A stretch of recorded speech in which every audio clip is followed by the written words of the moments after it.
নমস্কার বন্ধুরা, SB academic সেন্টারের প্রত্যেকটা ছাত্রছাত্রীকে স্বাগত। আজকে আমি মাধ্যমিকের এবিটি এর টেস্ট পেপার সলভ করেছি, খুবই গুরুত্বপূর্ণ বই। আজকে আমি ভৌত বিজ্ঞানটা সলভ করব। ঠিক আছে, আমাদের প্রথম যে পেজটা আছে সেই পেজটা আজকে আমি সলভ করব। বইটা সবেমাত্র আমার কাছে এসেছে। ঠিক আছে, আমি এটা আজকে সলভ করে দিচ্ছি যতটা পারি। তো দেখতেই পারছো আজকে আমি পেজ নম্বর কিন্তু 32, এই 32 পেজ নম্বর কিন্তু সলভ করাচ্ছি। একটু কালার নিয়ে নিচ্ছি, গোলাপি কালার। তো দেখো ঠিক নিচের দিকে যাচ্ছি, তোমরা দেখে নাও। ওকে, এই যে ঠিক আছে, দেখতেই পাচ্ছ। প্রশ্নগুলো দেখে নাও তোমরা। প্রথম যে প্রশ্ন আছে 1.1-এ গ্রিন হাউস ইফেক্টের জন্য দায়ী। আনসার হবে ইনফ্রারেড রশ্মি। অ্যান্সার হবে এর অ্যান্সার। ঠিক আছে, পরের প্রশ্ন 1.2-তে লিটার, ঠিক আছে, অ্যাটমসফিয়ারের সার্বজনীন গ্যাস ধ্রুবক হলো। অ্যান্সার হবে বিয়ের অ্যান্সার 0.0821। 1.3-তে কত মোল H2 এর সঙ্গে 2 মোল O2 বিক্রিয়া করে 4 মোল স্টিম উৎপন্ন হয়। অ্যান্সার হবে বিয়ের অ্যান্সার হবে 4। পরের প্রশ্ন 1.4-এ কোনো কঠিন পদার্থের ক্ষেত্রে প্রসারণ গুণাঙ্ক হবে। অ্যান্সার হবে ডি এর অ্যান্সার হবে 1 × 10⁻⁻5 পার ডিগ্রি সি। ঠিক আছে, চলো আমাদের পরের প্রশ্ন কি বলেছে দেখা যাক। অ্যান্সার হবে এটা হবে 1.5-এর প্রশ্ন। সমান্তরাল কাঁচফলকের মধ্য দিয়ে আলোক রশ্মি প্রতিসরণ হলে মোট চ্যুতি হবে। অ্যান্সার হবে বি এর অ্যান্সার 0 ডিগ্রি। 1.6-এ দৃশ্যমান বর্ণালীর যে বর্ণের আলোর তরঙ্গ দৈর্ঘ্য সবচেয়ে কম সেটি হলো সি এর অ্যান্সার হবে বেগুনি।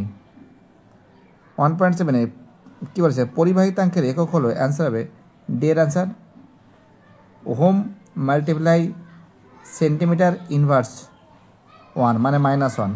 1.8-এ তাপমাত্রা বাড়লে অর্ধপরিবাহী রোধাঙ্ক কী হবে? হ্রাস পায়। কী পায়? হ্রাস পায়। চলো পরের প্রশ্নে কী বলেছে দেখা যাক। পেজ নম্বর 33 নম্বর পেজে প্রশ্ন কী আছে, একটু কালার আর একটু পরিবর্তন করে নিই, ভালো লাগবে। প্রথম যে প্রশ্ন বলেছে, তো দেখো ঠিক আছে, এখানে আমরা দেখতে পাচ্ছি এর উপরে 235, নিচে 92। মৌলটির পরমাণু প্রথমে একটি আলফা বিঘটন ও দুটি বিটা বিঘটন হলে সৃষ্ট পরমাণুর ভর সংখ্যা কত? 231। 1.10 কোনটি সন্ধিগত মৌল নয়? অ্যান্সার হবে Mg ম্যাগনেসিয়াম। 1.11 ধাতব পরমাণুর আয়ন পরিণত হওয়ার সময় ইলেকট্রন ত্যাগ করে। কি ত্যাগ করে? ইলেকট্রন ত্যাগ করে। পরের প্রশ্ন কি বলেছে দেখা যাচ্ছে, খুব সুন্দর করে সলভ করে দেওয়ার চেষ্টা করছি আমি। 1.12 একটি রূপোর গয়নার সোনার প্রলেপ দিতে হলে অ্যানোড রূপে ব্যবহৃত হয়। তো দেখি কোন কালারটা ভালো হয়, দেখা যাক। অ্যান্সার হবে ডি এর অ্যান্সার SO2। আর একটু মোটা ব্যবহার করি, ভালো লাগবে। SO2 এইটা অ্যান্সার হবে। আর একটু অ্যান্সার হবে এটা হবে।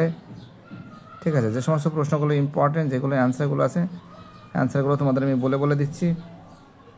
ঠিক আছে, এবং 12 দাগের যে প্রশ্ন আছে এটা কিন্তু বলা হয়নি। 12 দাগের প্রশ্নটা অ্যান্সার হবে একটি রূপোর গয়নার সোনার প্রলেপ দিতে অ্যানোড রূপে ব্যবহৃত হয়। অ্যান্সার হবে সি এর অ্যান্সার। ঠিক আছে, 1.13 অ্যান্সার হবে ডি এর অ্যান্সার হবে। তো বুঝতেই পারছো। দেখো পরের যে প্রশ্ন আছে দেখে নাও। ওকে, তো দেখো তারপরে দেখো আমাদের 13 দাগের যে প্রশ্ন আছে অ্যান্সার হবে তো ডি এর অ্যান্সার SO2।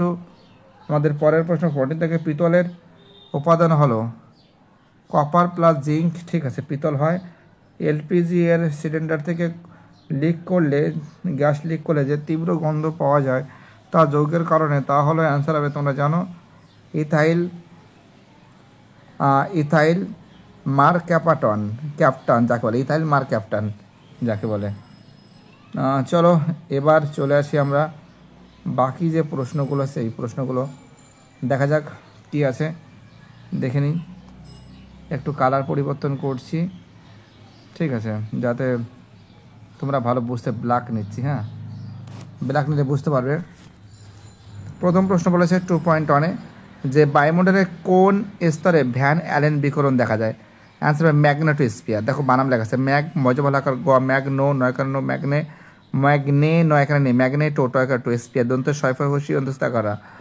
2.2-তে কোন ব্যাকটেরিয়া দ্বারা প্রাণী ও উদ্ভিদের বজ্র পদার্থের বিয়োজন পদ্ধতির সাহায্যে বায়োগ্যাস উৎপন্ন হয়? তো তোমরা জানো অ্যান্সার হবে মিথানোজেনিক ব্যাকটেরিয়া। মিথানোজেনিক ব্যাকটেরিয়া অথবা তাপন মূল্যের এসআই পদ্ধতিতে একক কি তোমরা জানো? KG, kilo, joule per KG. Kilo joule per KG. ঠিক আছে, অ্যান্সার এটা হবে, লিখে নাও তোমরা। চলো আমাদের পরের প্রশ্ন কি বলেছে। 2.3-তে স্থির উষ্ণতা নির্দিষ্ট ভরের গ্যাসের P-V লেখচিত্রের প্রকৃতি কেমন হবে? অ্যান্সার হবে সম পরাবৃত্তস্থ হবে। অ্যান্সার কি এখানে লিখে দিচ্ছি, হ্যাঁ, সম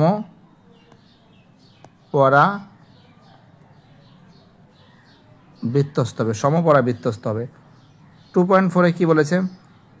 এসটিপিতে 22.4 লিটার আয়তনের CO2 গ্যাসের অণুর সংখ্যা কত? তো তোমরা জানো এর অ্যান্সার কী হবে? এর অ্যান্সার হবে কিন্তু আমাদের 6 পয়েন্ট, এখানে লিখে দিচ্ছি না, 6.022 মাল্টিপ্লাই 10⁻23। ঠিক আছে, অ্যান্সার কিন্তু এটা হবে। চলো পরের প্রশ্ন 2.5-এ কোনো তরলের প্রকৃত প্রসারণ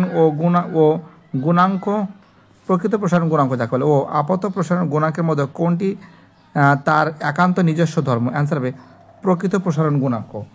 অথবা লোহা ও পিতলের তৈরি দ্বিধাতব পাতকে বরফের মধ্যে রাখলে কোন ধাতুটি ভিতরের দিকে বেঁকে যাবে?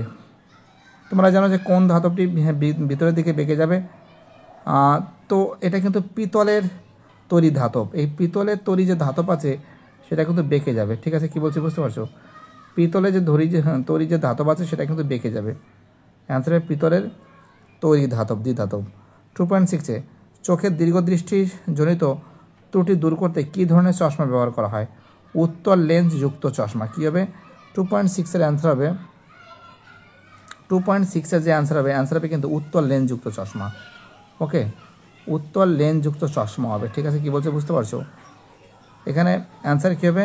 অ্যান্সার হবে উত্তল লেন্স যুক্ত চশমা, লিখে দিচ্ছি। হ্যাঁ, 2.6-এর অ্যান্সার হবে উত্তল লেন্স যুক্ত চশমা। ঠিক আছে, উত্তল লেন্স যুক্ত চশমা হবে। চলো পরের প্রশ্ন কি বলেছে 2.7-এ কোনো উন্মেষযুক্ত অঞ্চলে উপাক্ষীয় রশ্মির আপতনের ক্ষেত্রে ফোকাস দূরত্ব ও ব্যাসার্ধর মধ্যে সম্পর্ক কী হবে? এটা তো তোমরা জানো, অনেকবার করানো হয়েছে, তাই তো? এটা কিন্তু অনেকবার করানো হয়েছে, তোমরা যাই বলবে কিনা, কি বলো তো? অ্যান্সার হবে F=R/2। দাঁড়াও আমি একটু কিছু ছবি নিচ্ছি। হ্যাঁ, এখানে একটু মুশকিল আছে, 1 সেকেন্ড, জায়গাটা লিখতে একটু মুশকিল আছে, তার জন্য তোমাদের সুবিধার জন্য ব্যাস এবার তোমরা লিখতে পারবে, কোনো সমস্যা নেই। ঠিক আছে, এখানে আমি লিখতে পারবো, কারণ এতক্ষণ লিখতে বহুত মুশকিল হচ্ছিল, বুঝতে পারলে? এবার দেখো লিখতে পারবো আমি। তো এখানে কী ছিল? এখানে হবে এই যে আমাদের কিন্তু যে কোশ্চেনটা আছে কি বলেছে, কোনো ক্ষুদ্র উন্মেষযুক্ত এই যে কোশ্চেনটা আছে, এর অ্যান্সার হবে 2.7-এর অ্যান্সার হবে 2.7-এর অ্যান্সার হবে F = কি আছে? R/2 বা এরকম F = 1 সেকেন্ড, F = 1/2 গুণ ব্যাসার্ধ। তার মানে একই হচ্ছে, F = কী হবে? R/2 হবে।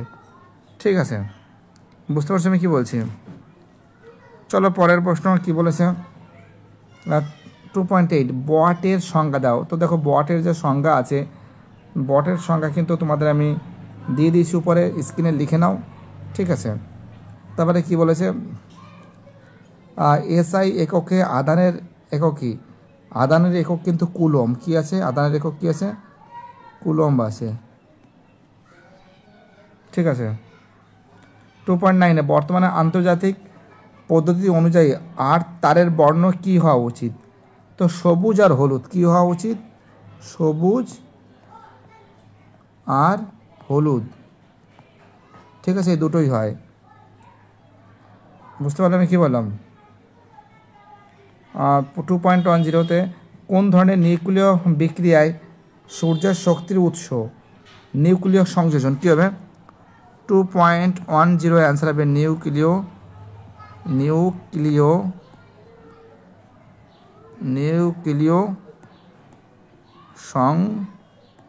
সংযোজন।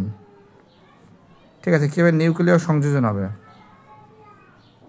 অথবা দিয়ে কোন কী বলছে পুরাণতাত্ত্বিক বস্তুর বয়সের নির্ধারণ করতে তেজস্ক্রিয় মৌল ব্যবহার করা হয়? কার্বন 14। অ্যান্সার হবে C14। ঠিক আছে। 2.99 অতি দীর্ঘ পর্যায়ের মৌলের সংখ্যা কটি? অ্যান্সার হবে 32টি।